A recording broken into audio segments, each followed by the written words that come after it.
welcome to Hot Rounds, where the topics are hot and the takes are hotter. I'm your host, Chris Pagaski, along with Kyle Williams and Peyton Gallagher. Today, our first topic is going to be a potential Russell Westbrook trade. Where do you think he should go if he should be traded? I don't think Russell Westbrook's going anywhere. The guy is just a competitor. All he wants to do now is beat KD. And if there is anybody in the league who's angry enough and plays that well angry, it's Russell Westbrook. So he's going to be on a man on a mission this year. I don't think he wants to go anywhere. I think he wants to show KD that he had no right to leave Oklahoma City. Well, yeah, he does play well when he gets angry. The turnovers, the constant throwing the ball at the rim after going attacking the basket and not even hitting rim most times really proves that. Russell Westbrook, he's angry at KD for doing what was best for him and best, honestly, for Kevin Durant. Because look, KD's spent years just sitting there watching Westbrook shoot the ball.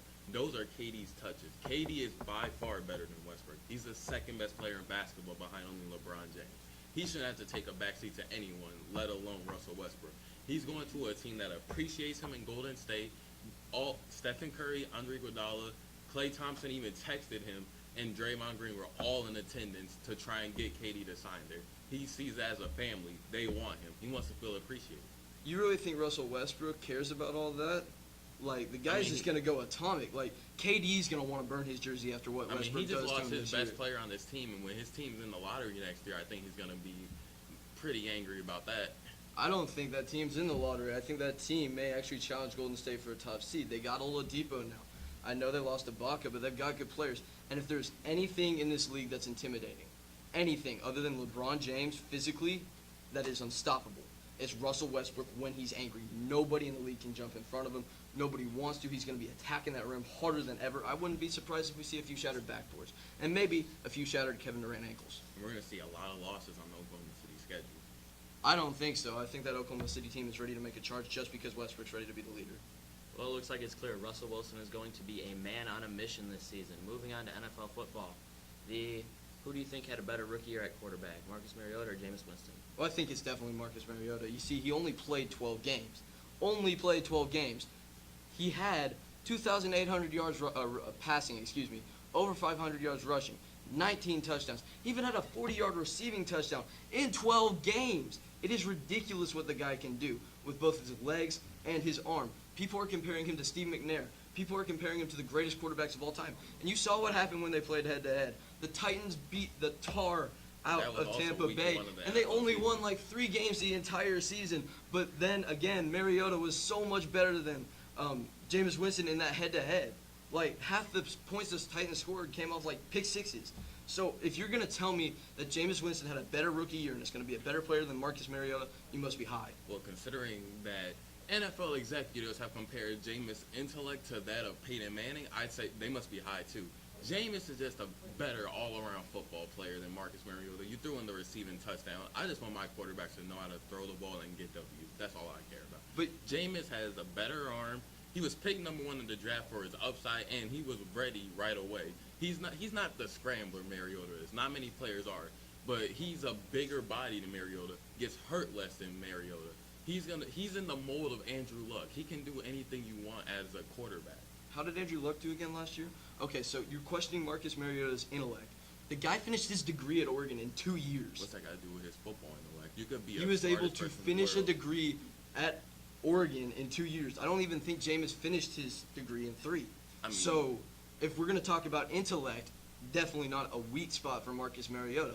When they played head-to-head, like I said earlier, Marcus Mariota was a far better player on a far worse team. And they went into Winston's house and they beat him like a drum. In week 1 of the regular season, every quarterback has a bad day. It was week 1 of the regular season in their rookie season. Let's see how many wins the Tennessee Titans gave with Mariota as quarterback. How many wins the Tampa Bay Buccaneers give with Winston as quarterback. I personally think that Jameis Winston is going to completely destroy Mariota in every statistical category and every on-field category. Well, let's just remember that first game of the year, Jameis Winston's first ever touchdown was a pick 6. So we'll see how he continues on that next season. Staying on the NFL topic, with the franchise tag, not a players like it. Whose franchise tag do you see them actually holding out, and who do you think will actually sign theirs or get a deal done? Easily Von Miller. He's upset. He wants to get paid quarterback money. I think he should just sign the deal they gave him, which was 20 plus million. He's a great pass rusher, probably the best in football, only behind J.J. Watt. But Von Miller, I mean, he's by far the best in his own division. He should get compensated as such, and the NFL's a business like everybody knows. The player who I think gets his deal done is probably Alshon Jeffrey out of everybody.